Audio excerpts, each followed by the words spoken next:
Hallo und herzlich willkommen zu diesem hübschen Tischläufer. Für diesen Tischläufer werde ich mit einer Vierer-Nadel und einem vierfädigen Bobbel häkeln. Die Angaben findet ihr unterm Video in der Infobox. Und wir schlagen nun eine Luftmaschenkette an, die so groß ist, wie euer Projekt werden soll. Also ihr könnt hier individuell euren Tischläufer breit gestalten oder auch eine Tischdecke oder Tischset draus machen. Ich schlage also nun eine Luftmaschenkette auf meine Maße an, die ich haben möchte, zähle danach einmal durch und die Maschenanzahl sollte teilbar durch 14 plus 2 Maschen mehr sein.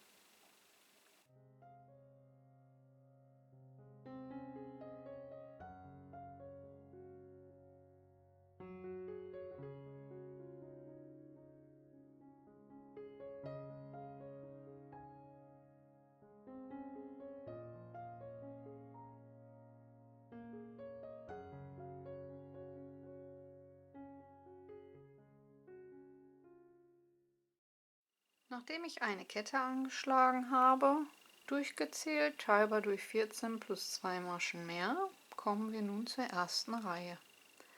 Ich lege meinen Daumen auf die letzte Masche und häkle 3 zusätzliche Maschen für ein Stäbchen hinzu. Danach kommt noch eine mehr, das ist die Luftmasche zum Rüberkommen. Also 4 Luftmaschen. Danach gehe ich mit dem Daumen eine Masche zurück, mache einen Umschlag und steche dort ein und häkel ein Stäbchen. So haben wir am Anfang 3 Steigeluftmaschen, eine Luftmasche, eine Masche freigelassen und ein Stäbchen. Als nächstes kommen noch 5 zusätzliche Stäbchen hinzu. Das heißt, in die nächsten 5 Maschen nochmal jeweils ein Stäbchen hineinhäkeln, sodass wir eine Gruppierung von insgesamt 6 Stäbchen haben.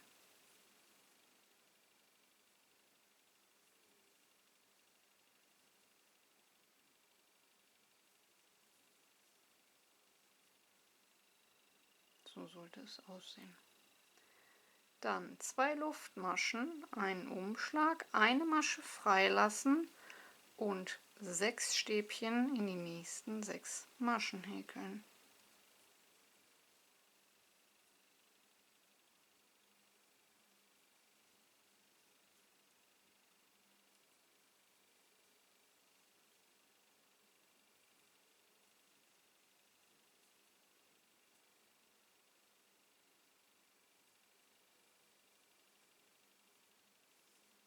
Eine Luftmasche, eine Masche freilassen und wieder 6 Stäbchen häkeln.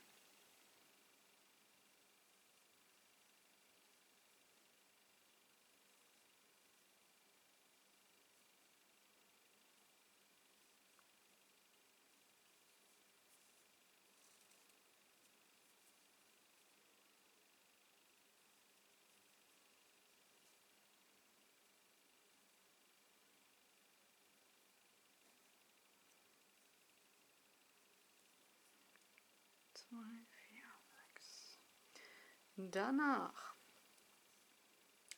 2 Luftmaschen, eine Masche freilassen und wieder 6 Stäbchen häkeln.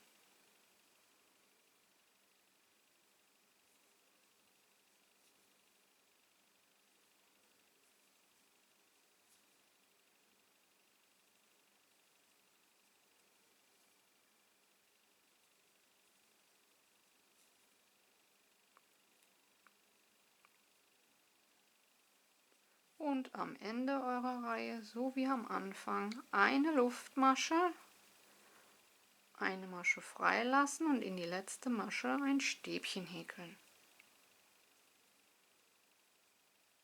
so dass wir Anfang und Ende gleich haben. So sollte es aussehen. Und wenn ihr eine längere Reihe häkelt, ist es immer wichtig, ein Loch hat 2 Luftmaschen und eine Masche freilassen, das danach hat eine Luftmasche und eine freilassen. Das nächste dann wieder 2 Luftmaschen und eine freilassen. Das liegt daran, dass bei den 2 Luftmaschen diese Musterung nachher entsteht. Und das Loch mit der einen Luftmasche, das ist quasi die Grenze, die das Ganze aufteilt. Das war Reihe 1. Kommen wir zur Reihe 2. Wir beginnen wieder mit 3 Steigeluftmaschen für ein Stäbchen, eine zusätzliche Luftmasche, um rüber zu kommen, und häkeln über das erste Stäbchen ein Stäbchen, über das zweite Stäbchen ein Stäbchen, über das dritte Stäbchen ein Stäbchen und über das vierte Stäbchen ein Stäbchen. Danach häkeln wir 3 Luftmaschen und stechen um die Luftmaschenkette herum und häkeln eine feste Masche. 3 Luftmaschen und lassen so wie hier die ersten beiden Stäbchen frei und häkeln ab dem dritten die letzten 4 Stäbchen jeweils mit einem Stäbchen.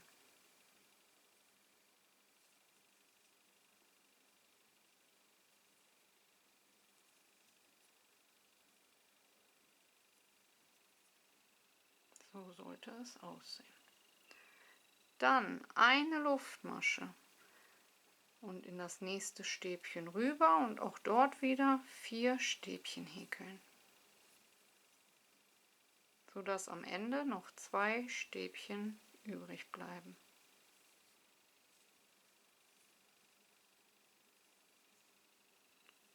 Drei Luftmaschen und um die Luftmaschenkette herum eine feste Masche häkeln.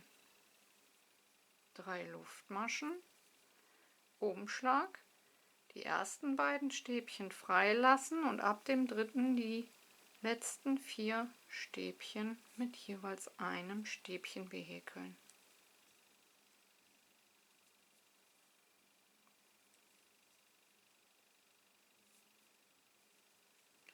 Und am Ende der Reihe, so wie am Anfang, eine Luftmasche, einen Umschlag und hier schließen wir mit einem Stäbchen das Ganze in der dritten Steigeluftmasche von unten angezählt. So haben wir einen schönen geraden Abschluss. Das war Reihe 2. Kommen wir zur Reihe 3. Wir beginnen wieder mit 3 Steigeluftmaschen, wenden, häkeln eine zusätzliche Luftmasche und häkeln in das erste Stäbchen ein Stäbchen und in das zweite Stäbchen ein Stäbchen. Danach folgen 3 Luftmaschen und dann stechen wir in die Luftmaschenkette in die mittlere Masche ein und häkeln dort eine feste Masche. Ihr könnt auch um die Kette herum häkeln, aber dann wird sich das ständig bewegen oder verziehen und das Muster kommt nicht so gut rüber. 3 Luftmaschen und auch in der nächsten Kette in die Mitte eine feste Masche. 3 Luftmaschen, die nächsten beiden Stäbchen freilassen und in die letzten beiden Stäbchen jeweils ein Stäbchen häkeln.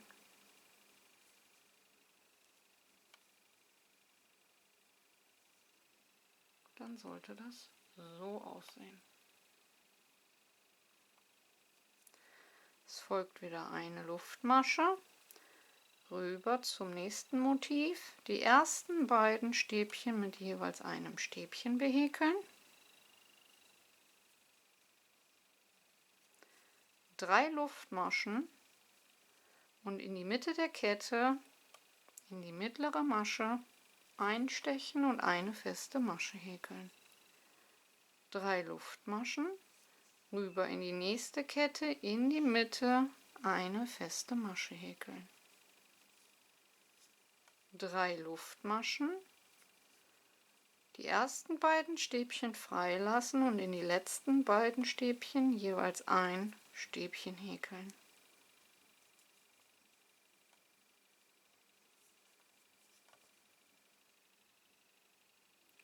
Und am Ende der Reihe eine Luftmasche und wir beenden das Ganze, indem wir in der dritten Steigeluftmasche von unten angezählt mit einem Stäbchen die Reihe beenden. Das war Reihe 3. Kommen wir zur Reihe 4. In Reihe 4 läuft das Muster nun wieder zusammen. Wir beginnen mit 3 Steigeluftmaschen und einer zusätzlichen Luftmasche, machen einen Umschlag und häkeln in das erste Stäbchen ein Stäbchen. In das zweite Stäbchen hat sich die Masche etwas zusammengezogen. So, in das zweite Stäbchen ein Stäbchen und nun um die Luftmaschenkette herum oder ihr stecht in die Masche selbst ein Stäbchen und noch ein Stäbchen, sodass wir insgesamt wieder 4 Stäbchen haben.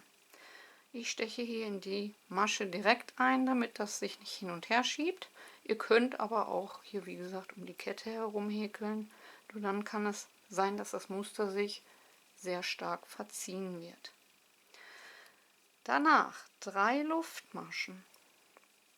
Und dann stechen wir in den mittleren Bogen in die mittlere Masche ein und häkeln eine feste Masche. 3 Luftmaschen und in den letzten Bogen häkeln wir wieder 2 Stäbchen, entweder um die Kette herum oder in die letzten beiden Luftmaschen hinein.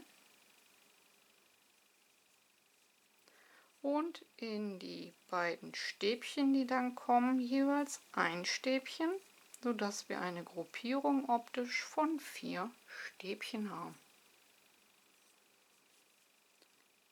Eine Luftmasche rüber, in das erste Stäbchen ein Stäbchen, in das zweite Stäbchen ein Stäbchen und um die Luftmaschenkette herum dann auch nochmal 2 Stäbchen häkeln.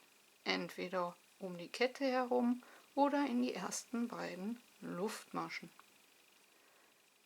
3 Luftmaschen und in den mittleren Bogen, in die mittlere Masche, eine feste Masche. 3 Luftmaschen und in den letzten Bogen entweder in die letzten beiden Luftmaschen oder einfach um die Kette herum 2 Stäbchen häkeln und in die beiden Stäbchen, die danach kommen, auch jeweils nochmal ein Stäbchen, sodass wir hier wieder 4 Stäbchen hintereinander haben. Und am Ende der Reihe eine Luftmasche und geschlossen wird das Ganze in der dritten Steigeluftmasche von unten angezählt mit einem Stäbchen, sodass wir Anfang und Ende gleich haben. Das war Reihe 4. Kommen wir zur Reihe 5. In Reihe 5 häkeln wir wieder 3 Steigeluftmaschen für ein Stäbchen und eine Luftmasche zum Rüberkommen und häkeln in die 4 Stäbchen jeweils ein Stäbchen hinein und erweitern dann am Ende um die Luftmaschenkette herum mit nochmal 2 Stäbchen, die wir entweder um die Luftmaschenkette herum häkeln oder in die ersten beiden Luftmaschen hinein häkeln, sodass wir optisch unsere 6 Stäbchen haben, so wie hier unten am Anfang. Danach 2 Luftmaschen rüber zum nächsten Bogen, auch hier wieder entweder um die Kette herum oder in die letzten beiden Luftmaschen jeweils ein Stäbchen häkeln.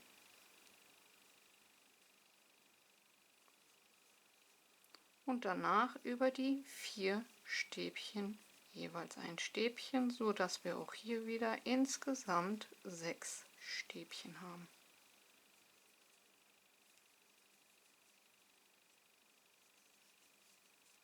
Eine Luftmasche rüber zum nächsten Stäbchen und über die 4 Stäbchen jeweils ein Stäbchen häkeln. Danach um die Kette herum oder in die ersten beiden Luftmaschen nochmal 2 Stäbchen hinein häkeln, sodass wir hier auch wieder unsere 6 haben. 2 Luftmaschen rüber in den nächsten Bogen, in die letzten beiden Luftmaschen jeweils ein Stäbchen oder einfach um die Kette herum und danach über die 4 Stäbchen jeweils ein Stäbchen, so dass wir insgesamt auch hier wieder 6 Stück haben. Und am Ende der Reihe eine Luftmasche und wir beenden das Ganze in der 3. Steigeluftmasche von unten gezählt mit einem Stäbchen, so dass wir auch hier wieder Anfang und Ende gleich haben. Und nun sieht man auch dieses wunderschöne Muster schon bereits in Reihe 5. Kommen wir zur Reihe 6. Das ist die letzte Reihe, bevor wir wieder mit Reihe 1 beginnen. Wir beginnen mit 3 Steigeluftmaschen für ein Stäbchen und einer zusätzlichen Luftmasche zum Rüberkommen. Danach behäkeln wir jedes der 6 Stäbchen mit einem Stäbchen.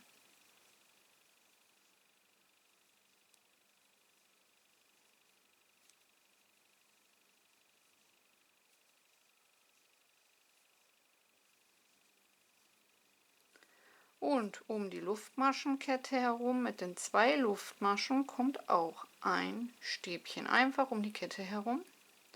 Und es folgen dann wieder die 6 Stäbchen und über diese häkeln wir jeweils ein Stäbchen.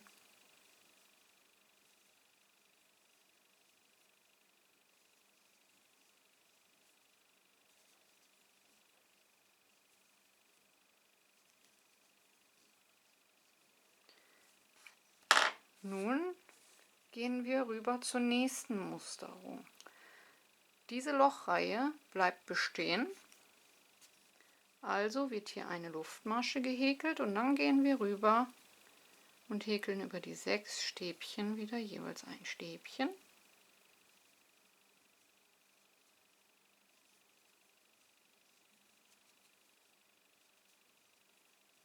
Und hier befinden wir uns in dem Muster selbst. Also kommt um die Luftmaschenkette herum, die wir uns merken können, da ja hier 2 Luftmaschen sind, einfach ein Stäbchen. Und zum Schluss über die letzten 6 Stäbchen des Motivs auch nochmal jeweils ein Stäbchen häkeln.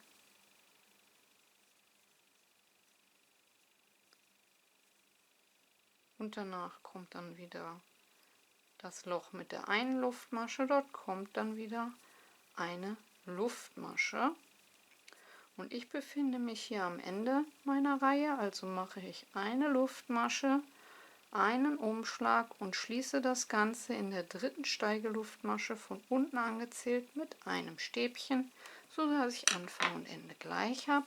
Und wer eine längere Kette hat, der würde sich jetzt hier befinden, macht eine Luftmasche und füllt das Muster an sich auf.